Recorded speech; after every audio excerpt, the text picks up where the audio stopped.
2020 సంవత్సరంలో Timothy uncle మహిమలోని పిలువబడే దానికి మునుపుగా ఒక వారం ఉందన్నప్పుడు హెబ్రోన్ ప్రక్కనే ఒక ఇంటికి ఆయన వచ్చాడు. అప్పుడు ఆయనతో మాట్లాడుతూ ఉన్నా. అంతకు మునుపు దాదాపు 2 సార్లు ఆయన మా అమ్మ నాన్న వాళ్ళ కాన్వకేషన్ దుబాయ్లో అబుదాబీలో పెడితే అక్కడికి వచ్చాడు.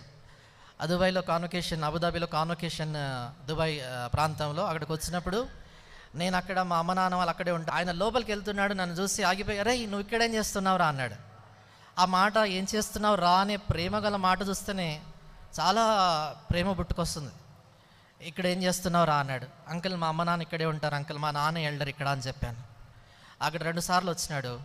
అక్కడ కారులో అంకుల్ని తీసుకొని వెళ్ళి ఆ దేశంలో అత్యంత ధనవంతమైనటువంటి ఒక షాపింగ్ మాల్ ఉంటుంది. ఇక్కడ సినిమా స్టార్ల పిల్లలు వచ్చి అక్కడ షాపింగ్ చేస్తారు.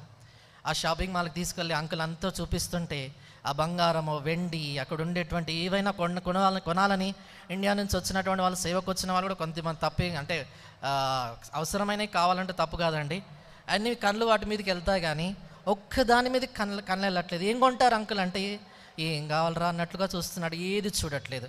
ఆయన ఇంటికి వెళ్ళి తర్వాత గదిలోకి వెళ్ళి ఆయన కూర్చొని బైబిల్ మాత్రమే చదువుతున్నాడు.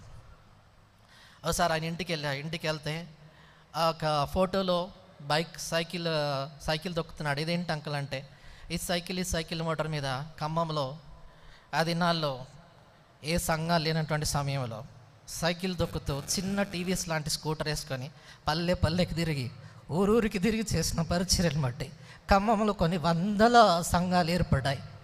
ఆయన వాక్యం చెప్తున్నప్పుడు గుంటూరులో వాక్యం చెప్తుంటే వాళ్ళ డినామినేషన్ వాళ్ళు, సిఎస్ఐ వాళ్ళు, బ్యాప్టిస్ట్ వాళ్ళు, మెననైట్ వాళ్ళు ఆయన వాక్యం వినడానికి వాళ్ళ 1 గంట సేపు కార్యక్రమం ఉంటుంది వాళ్ళ మందిరాల్లో. అది పూర్తయిన తర్వాత మెట్ల మీద కూర్చొని వాక్యం వినేవాళ్ళు, ఆటోల్లో కూర్చొని వాక్యం వినేవాళ్ళు, వేరే డినామినేషన్కి చెందిన వాళ్ళు. ఆయన 2020 సంవత్సరం చనిపోయే సమయంలో నేను చివరిలో అడిగాను వారం, అంకుల్ ఈ సంవత్సరం 31st నైట్కి ఎక్కడికి వెళ్తారు అంకుల్ అన్నాను.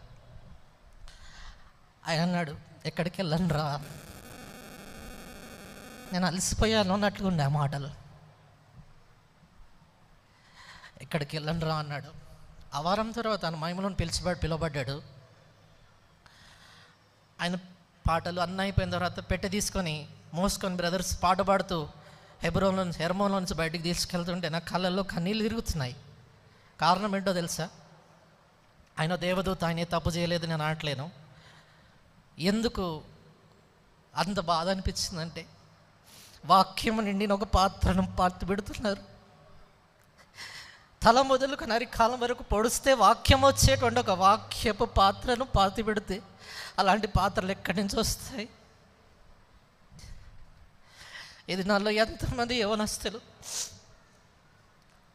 హైదరాబాద్లో వాక్యం నిన్న పాత్రలు ఎక్కడున్నాయి? హైదరాబాద్లో వాక్యం నిన్న పాత్రలు ఎక్కడున్నాయి? ఎంతమంది దైవజనుల వల్ల డబ్బులు వద్దు, ఏమొద్దు, చనిపోయే వరకు కూడా ఆయనకు ఒక ఇల్లు లేదు, కనీసం ₹1 బ్యాంకులో బ్యాలెన్స్ లేదు, ఆయనకున్న ఐశ్వర్యం అంతా కూడా దేవుని వాక్యమే. అలాంటి దేవుని వాక్యాన్ని ప్రేమించే వాళ్ళు ఈ వాక్యాన్ని గుండెలోకి దింపుకునేటువంటి పాత్రలు ఎక్కడున్నాయి?